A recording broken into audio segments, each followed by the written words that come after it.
look, it was definitely a somber week for sure, and I hate that it got to this point, the lingering effect. But Denny and I just talked 30 minutes ago, and it was a good heart-to-heart conversation. Came from a place of peace. Went better than I thought it would.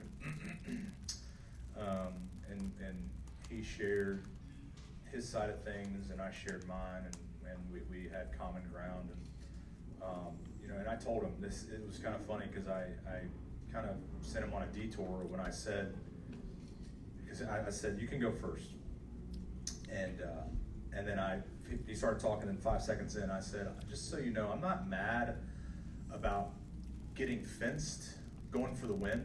And his eyes were like, oh, well, I need a second to reposition where I'm going to go. And so, just so we're all clear on that, like, that's not going to be the last time that I'm battling for a win and it doesn't go our way in that sort of fashion, whether that's Denny or anybody in the field.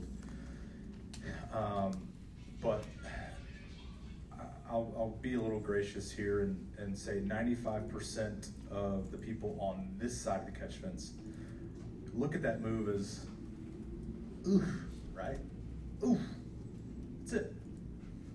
And while the other 5% are, whether they're buddies or whatever, they don't care, and then they see the other side of it. I don't fault Denny Hamlin for racing for a win, racing for his team and his sponsors. That's when I get the question a lot, what's it like racing Denny on the racetrack? No offense to them, but I can give two shits because he's a competitor and he has labeled it that way. And so that was two competitors going for a win.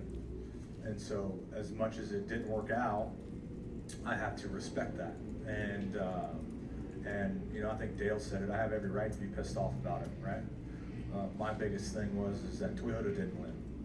And before I left my motorhome after the race, I text Toyota reps apologizing that we didn't win. We had 5 in the top 5 to take the green flag there on the last restart. None of us won. I just told Chase, we alley-ooped that for him. He appreciated it. That's what it was. It was all the people that got affected. That's where my frustration came from, because I felt like I was stepping up for them. And so, while the conversation went really well,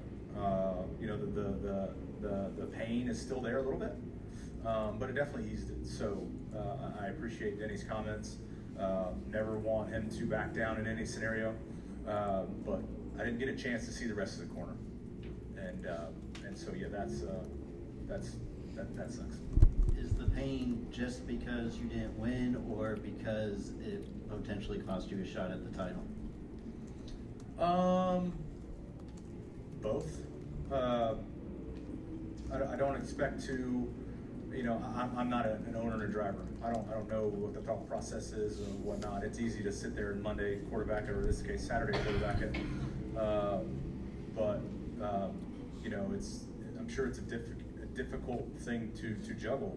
Like, man, it's really good if I get 60 wins, and it's really good, that I advance myself in playoffs. But man, it's also really good if the car that I own gets locked into the next round and a lot of money on the line. There's a lot of layers to all of that, and you don't think about that. I would assume you don't think about that in the moment. You're going for a win and you do what you got to do. So that's what we've always done since we were kids, since we started out. You got to do what you got to do to win races, and some respectable more than others, and that's just, you have to deal with that. You have to, unfortunately, I guess, respect that and accept it.